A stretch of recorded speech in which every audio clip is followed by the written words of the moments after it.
He didn't know I was home. That's the thing about liars. They only whisper when they think no one's listening.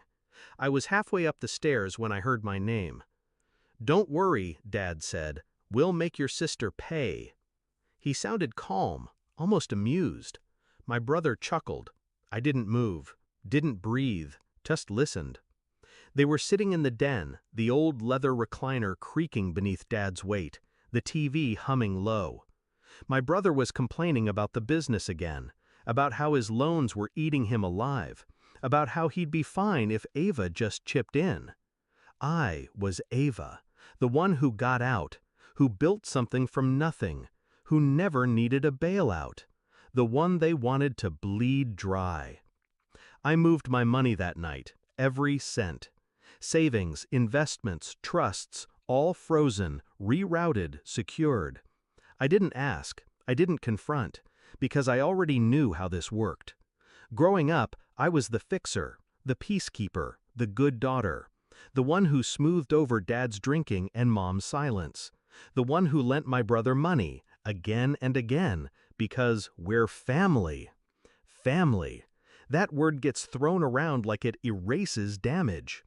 But family taught me how to bleed with a smile. It started small, little emergencies. $500 for tires, $2,000 to hold us over during COVID, a signature on a lease just in case. Then, one day, I checked my credit. A $40,000 line opened in my name. Defaulted. Guess who? I confronted my brother. He called it a misunderstanding. Dad told me to stop being dramatic. "He's your brother, Ava. You'll both be fine." I fixed it, paid it off, silently. But that night in the hallway changed everything. Make your sister pay. Not ask, not help. Make. I didn't just move the money, I started documenting. I pulled my credit reports, flagged everything, placed a fraud alert. I called the 3 banks where my parents had accounts and removed my name from every linked detail. Then I contacted a friend, an estate attorney, and rewrote my will, locked every asset into a protected LLC, and added layers of security they'd never be able to penetrate. I burned the financial bridge behind me. And then I waited. 3 weeks later, it happened. A withdrawal attempt. $15,000. Flagged from my joint savings account, one I'd already emptied and closed. They thought I wouldn't notice.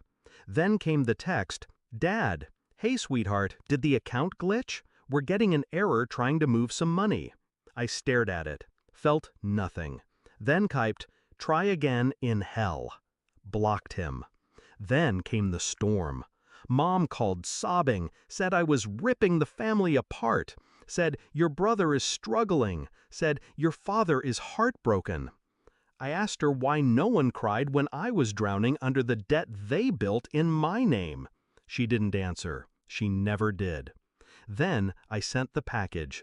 20 pages, all the records, fraud, identity theft, bank screenshots, voice memos, texts, all printed, all time-stamped. I mailed it to their house, certified, signature required, and at the bottom, a note in my handwriting. "You taught me to clean up messes. This time, I cleaned up yours. Permanently." They haven't tried since. My brother lost his business 6 months later. Dad's credit tanked after a defaulted loan bounced back onto his record. Turns out, the bank doesn't take "we're family" as a legal defense. And me? I live in a quiet apartment overlooking the city. Debt-free, guilt-free, and finally, family-free. Betrayal doesn't always come with knives or noise. Sometimes it comes with a whisper from your father in the room downstairs. But revenge? Revenge comes in silence, sharp, clean, and final.